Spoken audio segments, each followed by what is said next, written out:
Well friends, it's time to tie the bow on another fantastic year of the Co-op Monthly. And what a year it's been, from incredible releases like Baldur's Gate 3 and Super Mario Bros. Wonder to indie hits like War Tales and Patch Quest. We saw games like Bread and Fred go viral, as well as the recent Lethal Company proving yet again co-op gaming is thriving. But it wasn't all sunshine and rainbows. Even with the writing on the wall, we couldn't help but be massively disappointed by Redfall. And it also stunned to see one of our most anticipated co-op games get delayed to next year, but there's a silver lining to that we'll get to later. All in all, it's been a great year for co-op gamers, so for the last time this year, let us fill you in on all the co-op games that came out last month, what co-op games are coming out in the next months, and any co-op news in between. That's right, it's the last Co-op Monthly for 2023, let's go out with a bang, shall we? As you can imagine, there's not much to cover in the month of December, so we'll knock this out real quick. As New Year's rolls around, it's a time for change, and maybe it's a chance to be a little bit more honest with ourselves. Well, here's my first confession of 2024. Gabe and I are closeted Avatar fans. Look, I don't know how to explain it. Maybe it's the world building, the spectacle of it all, that beautiful story about a boy and his whale. It's hard to say, but with that in mind, let's talk Frontiers of Pandora. It's an unsurprising 7 out of 10, with a 71 on OpenCritic, and the general sentiment is if you like Avatar and Ubisoft open world games, this is going to be for you. If you don't, then safely skip it. Not a lot has been said about the co-op outside of the classic, hey, it'll be more fun with a friend. Love how reviews just casually drop that into every 7 out of 10 game that includes a co-op mode. Gabe and I will be playing this to start off our 2024, so look forward to coverage sometime in the next few weeks. Faring a little bit better is Warhammer 40k Rogue Trader with a strong 78 on OpenCritic and a mostly positive 74% from users on Steam. For those that don't know, this is a classic CRPG set in the Warhammer universe, which sounds like a marriage made in heaven. Unfortunately, reviewers are saying it should be exactly that, but as of launch, it's a bit of a buggy mess. Disappointing, but it just means that we need to give it more time to iron out things before we jump in, especially in co-op because that's usually a feature that multiplies bugs if they exist. January only has 2 co-op games coming out. It's really the calm before the storm that is February and a massive amount of games releasing, so here's 2 games to play before all of that. Up first is Graven, a first-person action-adventure title featuring 3-player online co-op. The game is coming out of early access on January 23rd and will also come to every other platform later in the year. This looks kinda cool, I'm digging the whole late 90s aesthetic, and the game seems to have a big focus on puzzles. If you're curious about Graven, make sure you tune in next month to hear how it was received. Only other notable release is Granblue Fantasy Relink. This is an action JRPG featuring 4-player online co-op. The game has gotten some pretty positive previews praising the fast-paced combat and how the co-op is implemented. But admittedly, I'm still trying to figure out how this co-op mode even works. It sounds similar to the way Monster Hunter works though.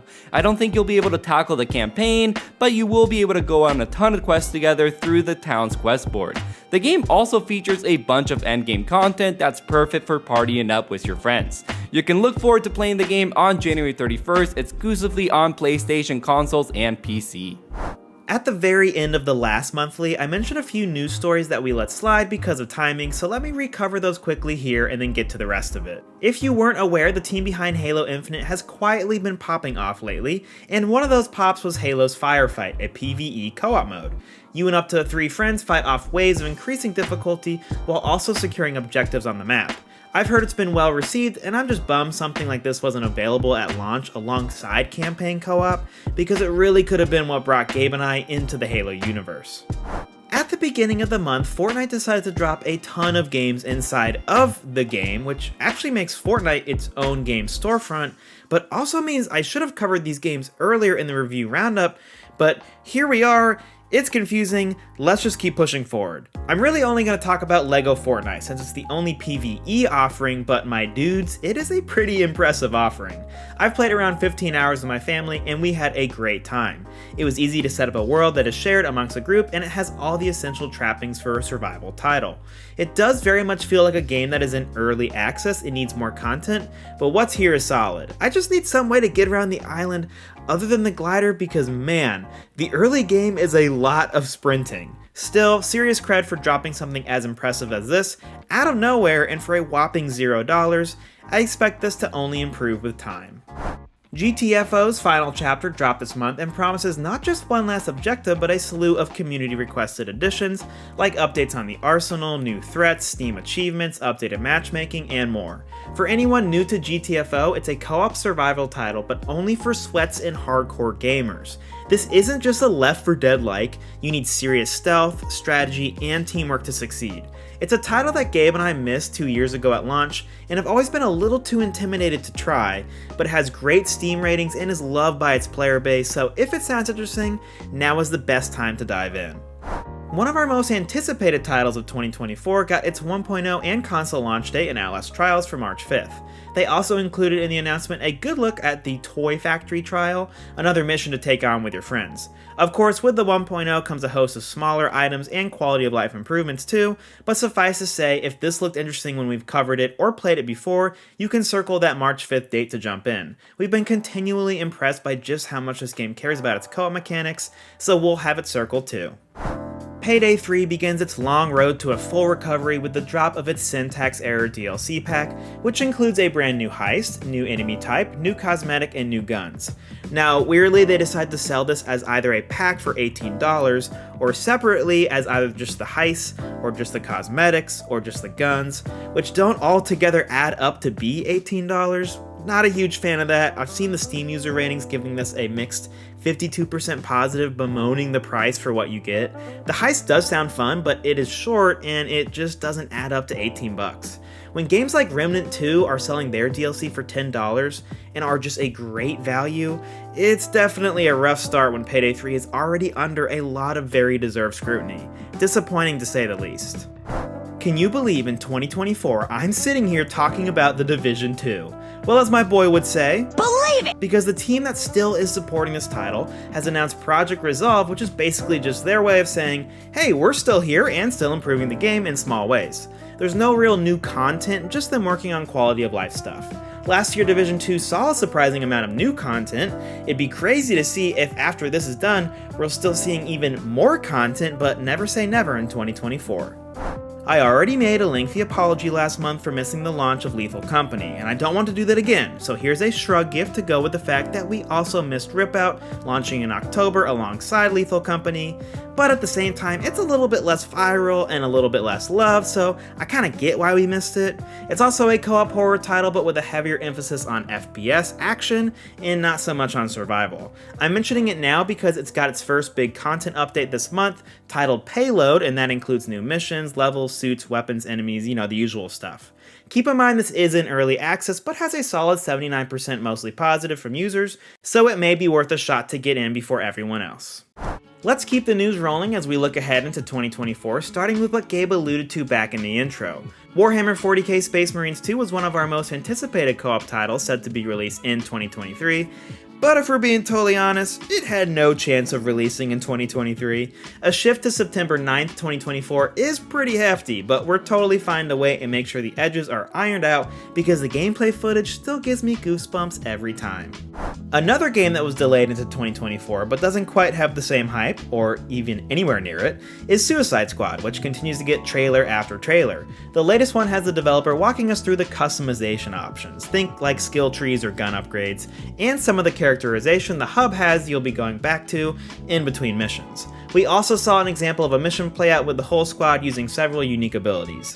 I mean, I don't know, it looks cool if I'm being totally honest, and I know I'm not allowed to openly admit that, so the mindset remains the same. Being cautiously optimistic is about as positive as we or anyone is willing to go until we get our hand on the sticks. Reminder, this is right around the corner on February 2nd of next year. Alright, we are going 3 for 3 here because again, there's another title that got delayed into 2024 with Helldivers 2 receiving a trailer during the Game Awards. It's a short and sweet one showing that there won't just be, destroying of bugs, but also destroying of automatons too. Not as much to say here other than we're both very excited for this to release real soon on February 8th, so we'll talk more next monthly when it's about to release.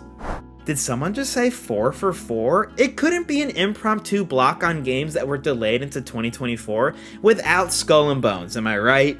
It confirmed a February 16th release day, making February a very packed month for co-op titles and ensuring the boys have no chance of getting to this one. Not that either of us were strongly considering it to begin with. I mean, in theory, a pirate co-op game existing outside of Sea of Thieves sounds interesting, but this game has had so much development turmoil, it would be the surprise of the century for it to release in a positive state. We'll see soon, I guess. Finishing off the games that were delayed into 2024 that we got updates on this month is First Descendants, which I'm having a hard time remembering what this one is about. Was it ever even given a release date? Who is making this game? Is this the one that Matthew McConaughey was all like, pew, pew, pew about? I don't know. I'll let you guys answer those questions for yourself, and just give you the news that it's coming this upcoming summer, and it's a 4-player online co-op third-person looter shooter. I'll hold off until we know more to determine if that description is a good or bad sign of things to come. You know, there's been a game that we've semi-deliberately not covered for the past 2 years of monthlies that did drop this month and completely flopped. Yes, I'm referring to The Day Before. I think both Gabe and I just subconsciously knew that that was going to be a obvious scam from the beginning and never saw any merit in updating you on the madness that was The Day Before up to its launch. But if you do want to educate yourself on what this was, go check out SkillUp's full breakdown. It does a good job of chronicling it. All I'll say here is it came and went in a matter of like 48 hours, and all we can learn is a valuable lesson on not getting sucked into what a reveal trailer pretends to show us moving forward.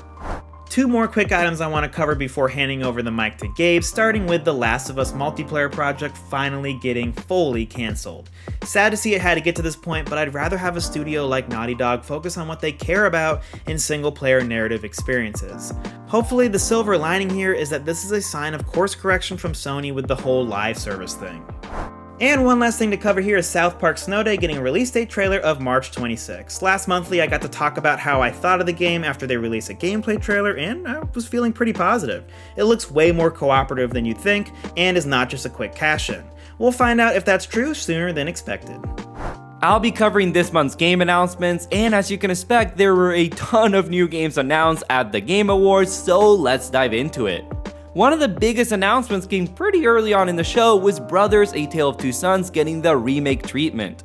The original game launched way back in 2013 and was actually the first game developed by Joseph Fares. This was before he went on to launch his own studio and work on A Way Out, and eventually the co-op masterpiece that is It Takes Two. One of the best additions to the remake is an actual co-op mode. Yeah, surprisingly, the original did not in fact ship with a co-op mode and was focused around you controlling both characters at once. Neither of us have played this, so I'm pretty stoked to check it out when it comes to PS5, Xbox Series consoles, and PC on February 28th.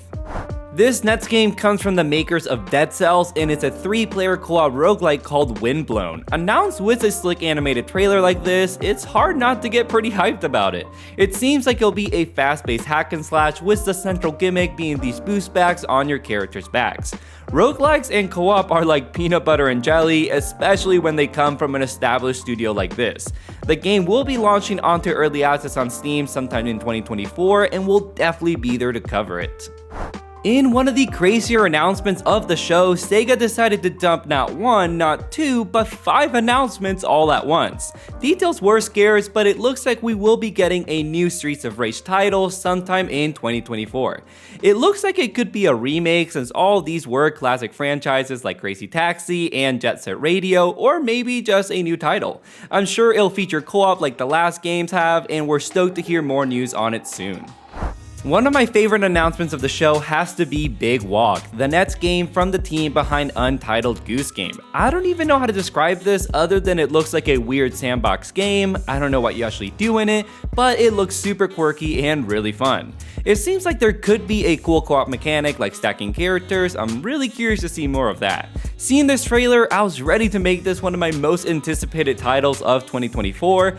Till the trailer ended with a 2025 release window instead. Hopefully we can nail a preview of the game. If anyone from House is watching this, let's talk. It looks like we're getting a lot of follow-ups from AA Studios, and Den of Wolves is just that. This is coming from 10 Chambers, the team behind the co-op shooter GTFO. While GTFO was more of a horror co-op shooter, Den of Wolves is a heist game similar to Payday, which is convenient since the founder of the studio was the game designer behind Payday and Payday 2. It's cool to see 10 Chambers doubling down on co-op as a studio, and we're stoked to see more of Den of Wolves in 2024. Some key developers behind The Division showed off their new extraction shooter called Exoborn. The game looks to take what made The Division's Dark Zone work and pretty much make that into its own game with a sci-fi twist and lots of exosuits. It looks interesting. There seems to be a big focus on extreme weather effects like tornadoes or thunderstorms, which is kinda cool.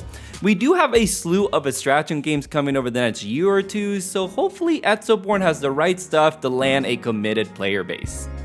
Andrew and I recently talked about how cool it would have been if Armored Core 6 had co-op, and lo and behold, we got the reveal trailer for Mecha Break. This is an upcoming co-op mech game featuring a slew of modes. There's a big 48-player Battle Royale mode, but we're of course more interested in the 3 to 6 player co-op mode where you're tasked with completing specialized missions.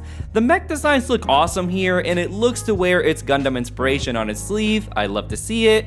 No release window was announced, but there is a closed alpha happening soon. These last two reveals are some of the best co-op announcements from the show, with the first being Light No Fire. This comes from Hello Games, makers of No Man's Sky, and it looks to be kind of the opposite of No Man's Sky. The game is swapping the sci-fi aesthetic for fantasy, and rather than a massive universe, it will instead offer players an Earth-sized planet to explore. I'm pretty stoked for this game, honestly. The reveal trailer places a big emphasis on co-op play, and overall, I think they're gonna nail this. They already have all the tech from No Man's Sky, and I think they've learned a lot of lessons from the dozens of updates it took to get the game where it is today. No release window was given, but we'll make sure to cover any news on the game going forward. Finally, the biggest reveal of the night, saving the best for last, was the reveal of Monster Hunter Wilds. Wilds looks to be a follow-up to the excellent Monster Hunter World, and while we didn't get too many details from the trailer, it already looks incredible. Worlds was the first Monster Hunter game Andrew and I played, and we spent so many hours in that game. I can't wait to see a truly next-gen Monster Hunter title, and sadly, we all have to wait till 2025 to get our hands on it. But hey, at least we officially know it exists, guys. That was all the announcements from the Game Awards, but we do have two more announcements to go over, the first being Under a Rock. This is a 1 to 10 player survival game set in a primitive setting where every animal is like huge. So kinda a Honey I Shrunk the Kids scenario, but not really. It looks cool, it will be hitting early access sometime soon, so make sure you wishlist it if it looks like your kind of game. Last game for this block is also a survival game, but Voyagers of Nera goes for a more tropical islander theme, very Moana if you will. It'll feature 16-player online co-op where you can build an island, fight monsters, and surf the waves with your friends. It's coming into early access in 2024, so again, add it to your wishlist to keep up with any news on the title. And that's all from us and a close of year 2 of the monthly and year 5 of the Bros. That's right, on January 1st, 2024, we celebrate our 5th year anniversary. A pretty cool feat for us considering our humble beginnings, but we're excited for another year of monthly co-op news to cover. If you want to join us, hit that subscription button, and we'll catch you next time on another episode of the Co-op Bros.